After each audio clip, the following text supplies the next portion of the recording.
So I'm Roxy Eloise, and today I'm going to be talking about writer's block and how I personally get over writer's block. I think writer's block is possibly the scariest thing to happen to writers, and I think it's the thing that many new writers fret about before they've even started to write a thing. They're thinking about, oh, what if they get writer's block? What if they suffer with writer's block?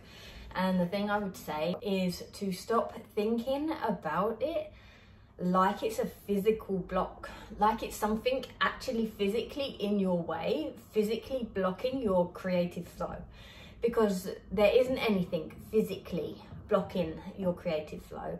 And just by thinking that there is something physically there, you can mentally create that block. I would even go as far as to say, stop calling it writer's block. Ignore its existence and just acknowledge that you haven't got the inspiration yet to continue your work. Now, there are 3 types of writer's block, and I think the rarest, the most uncommon, is the lack of idea. When I decided I was going to be an author and I was going to write, I started out writing non-fiction because I didn't have the idea. As I was writing the non-fiction, I kept feeling that something was off, and I always knew niggling at me that it was not what I wanted to write. But I enjoyed the process. I really enjoy writing, so I was enjoying the process of writing, but I knew the actual subject matter, it wasn't what I really wanted to write. But that is the way, one way that I combated that form of writer's block, was to get off the subject, stop putting pressure on myself to come up with this amazing idea, and I started to write something else. And then as I was concentrating on that, the idea came to me. And for me, it came in a dream, and I woke up in the morning. Just getting one in the way. I woke up in the morning and I knew, this is my idea, I've done it. And anyone who would listen to my dream, I would tell them, and even they were engrossed as I was telling them. Even the title of my book comes from the Guidal. It was actually a word in my dream that the main character of my dream which was me in my dream. I was the main character, but yeah, I was called the Guidal, and it's where my book gets its title from. So if you are suffering from the lack of idea, let's not call it a writer's block, because there's no block there, it's just the lack of an idea. I would suggest to read as much as possible in the subject that you want to write about, or if you would rather, you can watch TV. In the early days, I used to watch TV, and you will be amazed at how when you're just watching the TV, the inspiration just comes. It just comes to you. So just relax, stop putting pressure on yourself to get this fabulous idea that you want to write about, and just absorb things. As you're watching these things, just absorb them with the intent of taking inspiration from them. Always bear in mind that you're looking out for inspiration as you're watching and as you're reading. Okay, so now the second form of writer's block is you have the idea and you are working on your idea, but you got stuck. You open up your project and you ended it somewhere where you now just can't work out where to pick up from, how to get it going again. And that's happened to me many, many times. And I think, oh, why did I end it in such a dead place? Like, I ended it somewhere where I can't even remember where I was supposed to be heading. It came to such a conclusion that I couldn't remember where I was supposed to be going. I was engrossed reading it back thinking, okay, yeah, this is good. And then suddenly I got to the end and my page was blank. And I just look at the page and I think, oh, why did I end it there? I should have wrote a little bit more to let me know when I picked it back up again where I was heading with that. And so with this form of block, I intentionally spend time putting my headspace into my book, my characters, my setting, my scene, my world, and I could spend hours just consciously keeping my mind there, keeping my mind absorbed in my characters, thinking about their dialogue, thinking about them, imagining their life. I have to keep my head in my book so I don't lose my trail, and I will clean.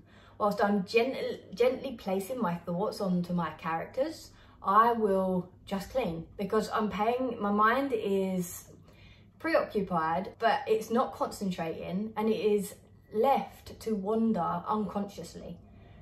And I daydream. I'm cleaning and I'm feeling better about myself because my environment's clean, I'm doing something productive. I start feeling better anyway. By cleaning, which is making me feel better, my mind can be left free to think about my characters. And when I'm in their world, I get the blank page. I realize where I was leading my characters, why I put there, and it will come naturally. I won't put pressure on myself, I just allow it to come. But you can't, when you are paid to write, sometimes you can't wait. So if you're stuck in the middle of your project, it's usually perfectionism and self-doubt which is stopping you from writing more. You're scared to look stupid. To combat that, I realize that I'm thinking of my readers, my publishers, my editors, and I'm thinking about what these people might think about my work and my writing. So when I realized that that's what's holding me back, I now realize, oh, I'm doing it again. My self-doubt's kicked in and I'm starting to think about everybody else. I stop and I start writing for myself again. I start writing my story, not their story, not what they might want to read. I start thinking about what I want to write and what I want to read. I stop my self-doubt from keeping me back. So when you're not in a position to just clean or go for a walk is another one. When you're not in a position to do other activities and you actually need to write, if you're stuck on an existing project, it's probably your perfectionism and your want for perfectionism and your self-doubt that is holding you back. So stop thinking about others and start writing for yourself again. There's also another way that you can get through that type of block, and that is to what they call free write your way through it. If it's perfectionism that's holding you back, free writing your way through it is going to help you combat it. Free writing is when you just write without going back and editing, without going back and proofreading, and as you're writing, you're not concentrating on grammar, you're not concentrating on punctuation or spelling, you're not concentrating on anything that you're writing, you're just typing on your keyboard and you're giving yourself permission to write rubbish. Just get it flowing. And you'll find that once you've started getting words out on paper, you start to get momentum, and then you just pick up where you naturally left off. If you're still struggling with that, you're on your existing project and you're still struggling where to take it, there's two things you can do. You can skip it and move on and write a part that you actually do know where it's going. You can get the part down on paper that you're really excited to write. It gets your creative flow going again. It gets you practiced again. Once you're practiced and you're in that state of mind, you can then revisit your blank page.